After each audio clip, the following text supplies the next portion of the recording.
This video is sponsored by Card Kingdom. You can visit their store by using my referral link in the description below.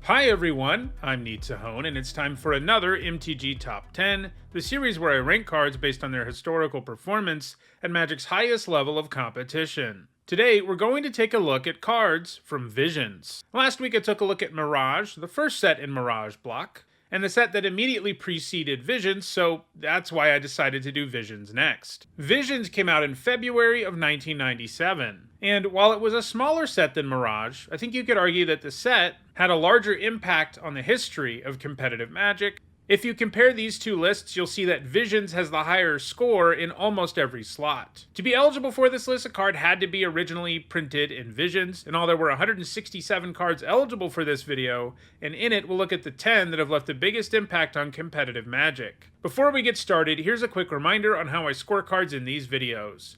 A first tier top 8 is worth 2 points, this includes events like Pro Tours, and a second tier top 8 is worth 1 point, this includes events like regional championships. Alright, let's take a look at the top 10 cards from Visions. At number 10, it's Tithe. This instant costs 1 white mana, and it lets you search up a plains and put it into your hand. Then, like a lot of white cards that deal with lands, you get a bonus if your opponent has more lands than you. If they do, you get to grab another plains. That's right, this can be a 1 mana draw too if you time it right, and it really isn't that hard to time it correctly. This is a card that was meant to be a fixed version of land tax, and while it isn't quite as nuts as that alpha enchantment, which can potentially draw you 3 cards every single turn, Tithe is still pretty powerful, and it's nice it can even get dual lands. While it didn't see much play in block or standard, it was pretty heavily played in extended between 1997 and 2001, showing up in white aggro and control decks alike. However, it doesn't have any points in any format since 2005, but as things stand right now, it looks pretty unlikely any of the cards behind it will be taking its slot anytime soon. At number 9, it is Freewind Falcon. This is a 1/1 creature that costs 1 generic and a white. It has flying and protection from red. Despite being such an old card, the Falcon only started seeing play in 2022. It's seen a ton of play in Pauper ever since then. It sees play in the sideboards in that format's Aura hexproof decks, which, as the name implies, is a deck that puts auras on hexproof creatures. While the Falcon doesn't actually have hexproof, siding it in against opponents who are heavy in red does basically make it feel like it has hexproof, and in fact, in some ways, protection is even better.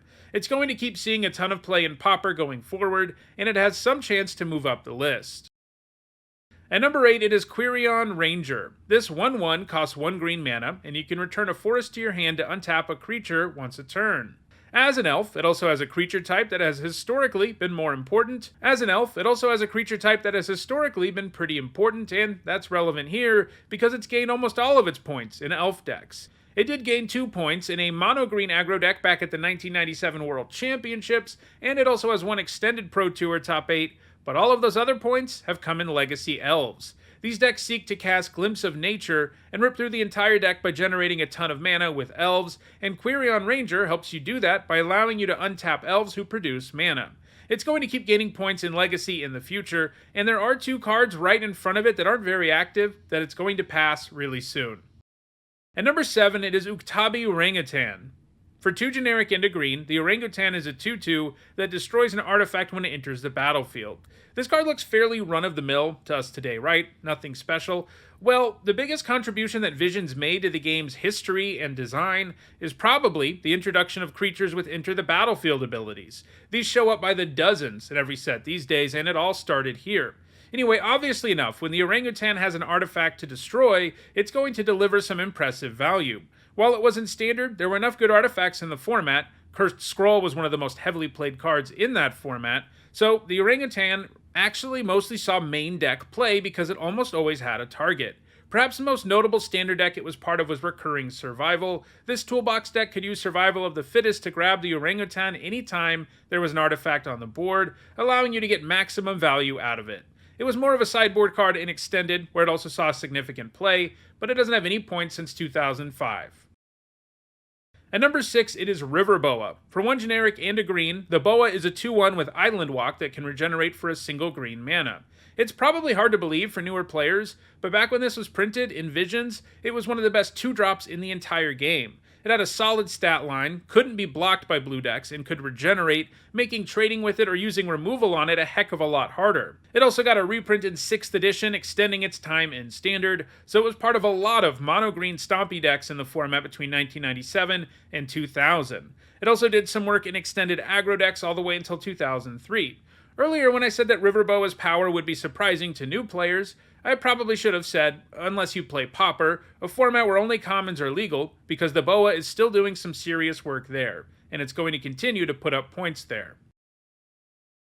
At number 5, it is Undiscovered Paradise. This is a land that you can tap for 1 mana of any color, but then, during your next untap step, you return the Paradise to your hand. Obviously, this is really good fixing, but the downside does matter, since it can set you back a land. While this was supposed to be all downside, one deck in Mirage Block Constructed found a way to get value out of it. That format saw the birth of competitive Magic's first true combo deck, called Prosperous Bloom. This deck used Cadaverous Bloom and squandered resources to produce a bunch of mana and eventually win with Drain Life. In that deck, the Paradise in your hand on the turn you went off was actually worth more mana than putting it into play, since you could exile it to the Bloom.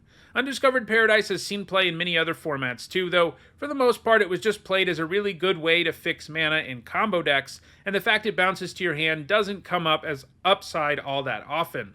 The one exception to this is the fact that it sees play in Legacy and Vintage Dredge decks, where it can help you trigger landfall more often on your Bloodghasts. It's going to keep seeing play in the Eternal formats going forward.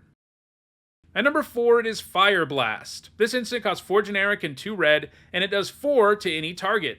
That's a pretty bad rate, but Fire Blast more than makes up for that, because you can choose to pay 0 mana for it, provided you sacrifice 2 mountains. That's the exact kind of thing red aggro and burn decks are interested in doing, as this allows you to dole out some serious damage to finish off your opponent, even on a turn where you already fired off some other burn spells. Unsurprisingly, mono red burn and aggro decks are almost exclusively where Fire Blast has seen play over the years, including in Block, Standard, Extended, and Legacy. These days, it sees most of its play in Pauper. Believe it or not, this is a common, and it plays a pretty big role in keeping mono red decks relevant in that format. It's going to keep getting points in Pauper going forward.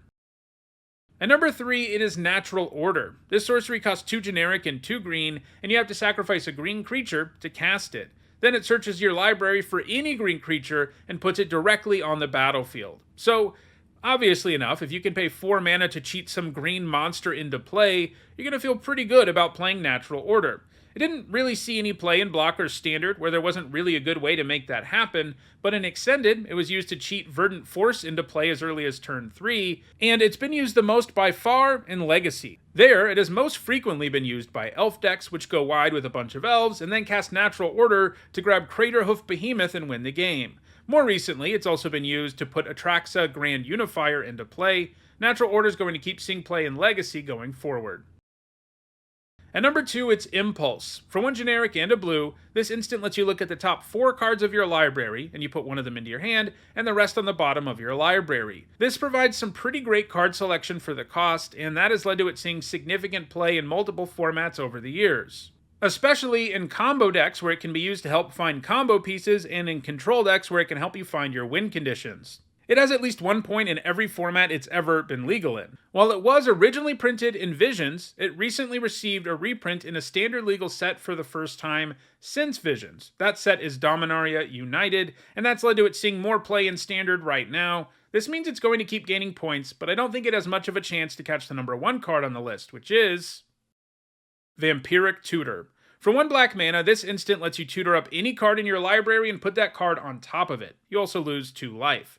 Because it's an instant, you can use it at the end of your opponent's turn so that you get your card much more quickly, and you can also have the flexibility of leaving your mana up in general. The Empiric Tudor has seen a ton of play ever since being printed. It started by enabling Magic's very first true combo deck, which I mentioned earlier in the video, Prosperity Bloom and Mirage Block Constructed. The deck made a bunch of mana and drew a bunch of cards before winning with a lethal Drain Life. By the way, if you do want a deeper dive on that Mirage Block deck, I did go super deep on it in a deck history. But yeah, pretty much since day one, it's helped combo decks in multiple formats, including Extended Goblin Charbelcher and Vintage Legacy. It's banned in Legacy these days and restricted in Vintage, but it is gaining lots of points because the 1 copy of it that is allowed sees pretty regular play in Vintage. As a result, it will hold on to its number 1 spot going forward. So those are the top 10 cards from Visions. If you want to own any of these cards, check out the description, where you can find a direct Card Kingdom link that will take you to each of these cards in their store. If you want to go the extra mile in supporting me and the channel, you can do that by becoming a channel member or a patron. Thanks for watching.